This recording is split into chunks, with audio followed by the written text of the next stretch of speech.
गोवा महामार्गावरील रखडलेल्या कामांमुळे प्रवाशांच्या सुरक्षेचा प्रश्न पुन्हा एकदा ऐरणीवर आलाय। कोलाड येथील उड्डाण पुलावरून गेल्या 8 ते 10 दिवसांपासून कोकणातून मुंबईकडे जाणारी वाहतूक सुरू करण्यात आली आहे। मात्र पुलावरील संरक्षण कठड्यांची कामं अद्याप अपूर्ण असून प्रशासनाच्या या घाई गडबडीवर प्रवाशांनी तीव्र नाराजी व्यक्त केली आहे। सुमारे 50 ते 60 फूट उंच असलेल्या या पुलाच्या दोन्ही बाजूंना केवळ लोखंडी सळ्या उभ्या असल्याने एखाद्याचा अपघात झाल्यास गंभीर दुर्घटना घडण्याची भीती व्यक्त केली जाते। लाईन चालू झाली, अति घाईने चालू झाले। 70-80 फूट खाली दरी असताना खाली रिक्षा संघटना रिक्षा तर रेलिंग नाही काय नाही तरी सुद्धा चालू झाली। ही म्हणजे अति घाई केल्यासारखी झालेली आहे।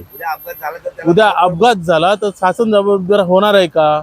एवढी अति घाई करायची गरज काय? आतापर्यंत 17 वर्ष ही प्रकल्प रखडला होता, त्या टायमाला एवढी अति घाई नाही, आता एकदमच अति घाई का केली? अजून 15-1 दिवस गेले असते, 17-20 दिवस झाले असते, कटड झाले असते, आता ह्यातून अपघात झाला, काय होणार? त्याला जबाबदार कोण?